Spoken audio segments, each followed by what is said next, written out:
Assalamualaikum warahmatullahi wabarakatuh. Salam sejahtera, salam sehat selalu, salam satu data.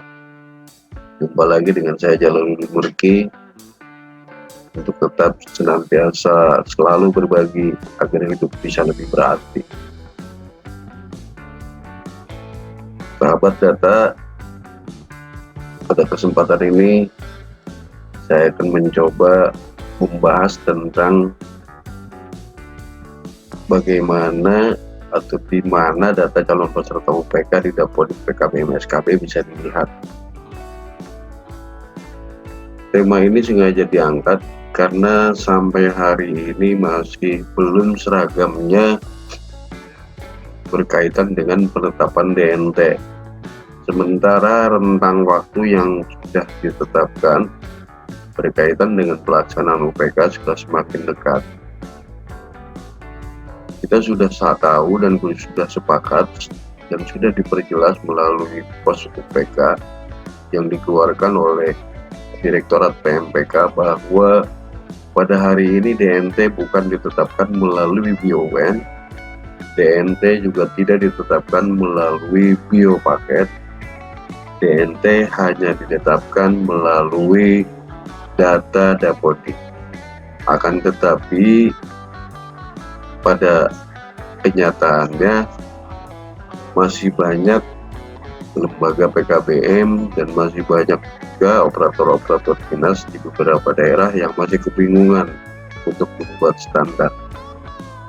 Sahabat data yang saya banggakan, sebagaimana di dalam surat edaran yang sudah disampaikan kepada Dinas Pendidikan, seluruh Kepala Dinas Pendidikan Kabupaten Kota, Kepala Bidang PAUD dan Pendidikan Masyarakat, melalui surat nomor 0347C6KR 2021 yang dikeluarkan oleh Direktorat PMPK, Direktorat Pendidikan Masyarakat dan Pendidikan Khusus. Yang pertama yang menjadi rujukan dari surat tersebut adalah Surat Edaran Menteri Pendidikan dan Kebudayaan nomor 1 tahun 2021 tentang peniadaan ujian nasional dan ujian kesetaraan serta pelaksanaan ujian sekolah masa pandemi COVID. Yang kedua, ditetapkan juga melalui surat edaran tersebut tentang prosedur operasional standar penyelenggaraan ujian pendidikan kesetaraan tingkat satuan pendidikan. Ini adalah sebagai dasar, sebagai bahan yang bisa dijadikan acuan oleh satuan pendidikan sebagai pelaksana ujian pendidikan kesetaraan tingkat satuan. Yang akan kita soroti adalah dalam penetapan peserta yang hari ini masih simpang siur di antara lembaga maupun dinas yang belum bisa menetapkan, masih adanya dinamika tentang penetapan DNT untuk peserta UPK tersebut. Padahal di dalam pos tersebut sudah jelas, yang pertama bahwa yang dinamakan peserta itu adalah peserta didik yang memiliki laporan lengkap penilaian hasil belajar setingkat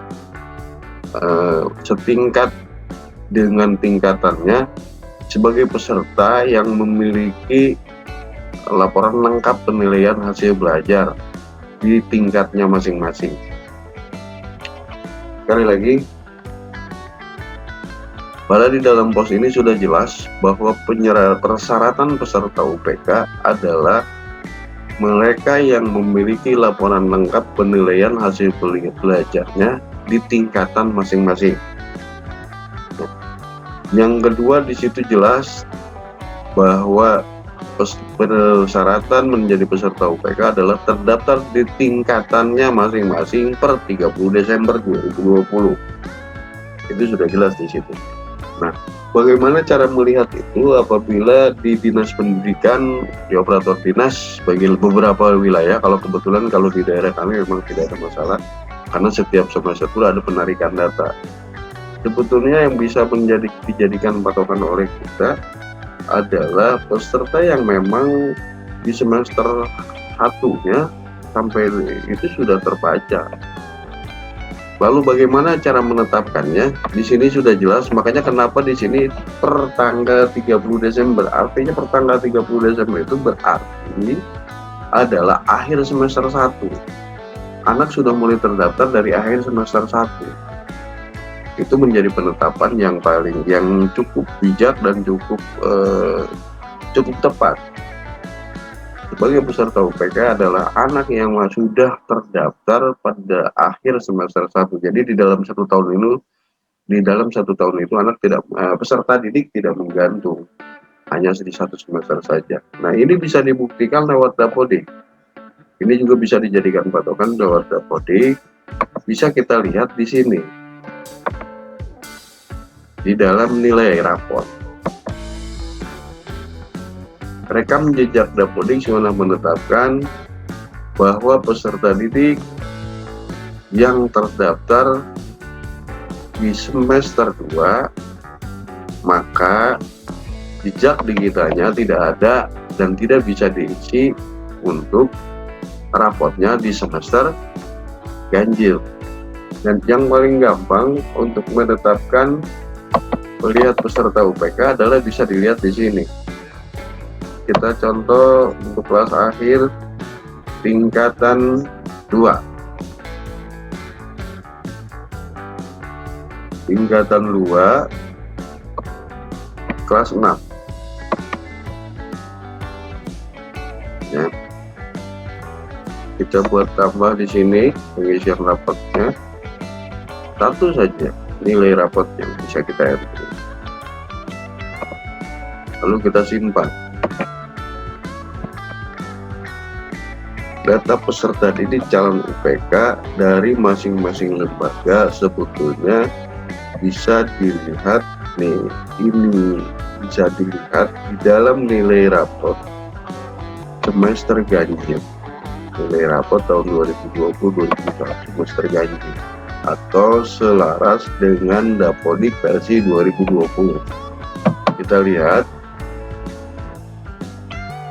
Nah, peserta didik ini adalah peserta didik yang memang sudah di-entry sampai dengan tanggal per 30 Desember atau di Dapodik versi 2020. Maka apabila peserta didik di-entry atau dimutasikan atau dimasukkan oleh lembaga di versi 2021 atau di semester genap, apabila mau mengisi nilai rapot semester 1 Dapodik versi 2020-nya sudah jelas tidak akan ada. Ini yang terjadi dan dialami oleh teman-teman ketika dia mengisi hanya satu pembelajaran, maka dia tidak bisa mengisi nilai rapot yang lainnya. Dan begitu pun dengan peserta didiknya. PKBM atau SKB tidak bisa mengisi atau lembaga tidak bisa mengisi peserta didik yang memang belum dimasukkan, memang belum di-entry saat semester 1 atau di Dapodik 2020. Bapak Ibu sahabat data ini bisa dilihat di sini ada di dalam menu export input ini ada menu unduhan.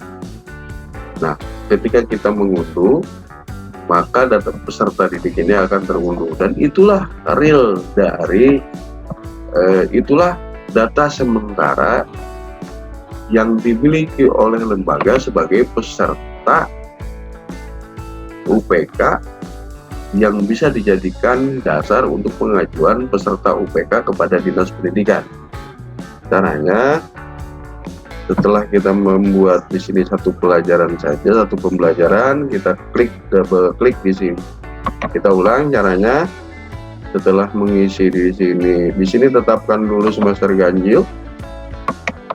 Lalu kita pilih ini, lalu kita klik 2 kali maka keluar ini. Lalu kita lakukan unduh format Excel. Klik unduh format Excel-nya.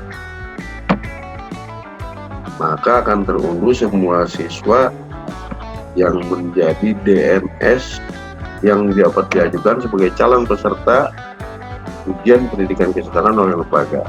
Itu langkah pertamanya. Langkah pertamanya adalah mengambil dari nilai ini, lalu kita unduh ini sudah jelas ada 10 orang dan memang betul 10 orang. Langkah yang keduanya, Dinas memverifikasi data-data ini. Intinya dengan data ini bisa dijadikan patokan awal oleh lembaga untuk diajukan menjadi data nominatif calon peserta ujian pendidikan kesetaraan ke Dinas Pendidikan. Sebagai pembanding datanya, saya ada peserta didik mutasi di semester di tingkat 5 jurusan IPS. Di semester genapnya dia terbaca ada. Kenapa? Karena dia memang baru masuk. Tetapi di semester ganjilnya dia tidak ada.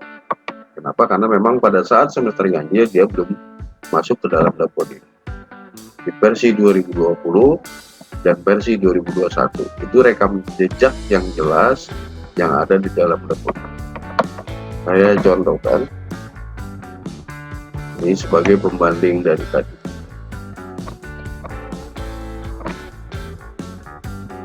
Di sini saya yakin tidak akan ada namanya Munadi. Tidak ada yang namanya Munadi. Karena di semester ganjil dia belum masuk. Tetapi ketika di semester genap nama Munadi itu ada. Jadi sekali lagi, data yang diinput di Dapodik versi 2020 atau semester ganjil yang berakhir pada tanggal 30 Desember 2020 itu adalah data yang bisa dijadikan patokan menjadi calon peserta UPK di tingkatan 2 kelas 6 paket A setara SD, di tingkatan 4 kelas 9 paket B setara SMP, dan di tingkatan 6 setara kelas 12 paket C setara SMA. Itu data yang ada dan terekam di Dapodik versi 2020 berakhir di bulan Desember atau semester ini. Maka apabila lembaga memasukkan di tingkatan-tingkatan tersebut pada versi 2021 atau di semester genap, ketika mau mengisi raport di semester ganjilnya tidak akan ada baik pembelajarannya. Contoh, ketika hari ini banyak teman-teman untuk mengisi nilai raport semester 1 kelimpungan. Kenapa? Karena tidak terekam seperti ini, tidak keluar nilai-nilai ini. Kenapa? Karena mereka rata-rata hanya mengisi satu pelajaran saja. Ya, karena mereka hanya mengisi satu pelajaran saja di tingkatan di versi 2020-nya. Karena pada saat versi 2020 itu kita memang lebih konsentrasi kepada sinkronisasi. Begitupun dengan data siswanya. Data siswa yang tidak di-entry di semester 1 versi 2020 per bulan Desember, maka ketika peserta didik itu diinput di versi 2021, rekam jejaknya tidak akan bisa diisi semester ganjilnya di nilai rapotnya di semester ganjil pada hari ini. Seperti itu kesimpulannya. Kemudian dinas memverifikasi dengan perval PD-nya. Apakah di data-data tersebut masih ada data gandatik atau masih ada yang belum memiliki NISN atau hal lain yang menurut dinas dipandang perlu untuk diverifikasi. Demikian yang bisa saya sampaikan pada kesempatan ini. Mudah-mudahan bisa bermanfaat dan minimal bisa dijadikan sebagai data pembanding oleh Dinas Pendidikan dan Lembaga dalam menetapkan calon peserta UPK melalui Dapodik, PKBM, dan SKB. Salam hormat, salam bersatu data, salam sehat selalu. Kurang lebihnya mohon maaf. Billahi taufiq wal hidayah. Assalamualaikum warahmatullahi wabarakatuh.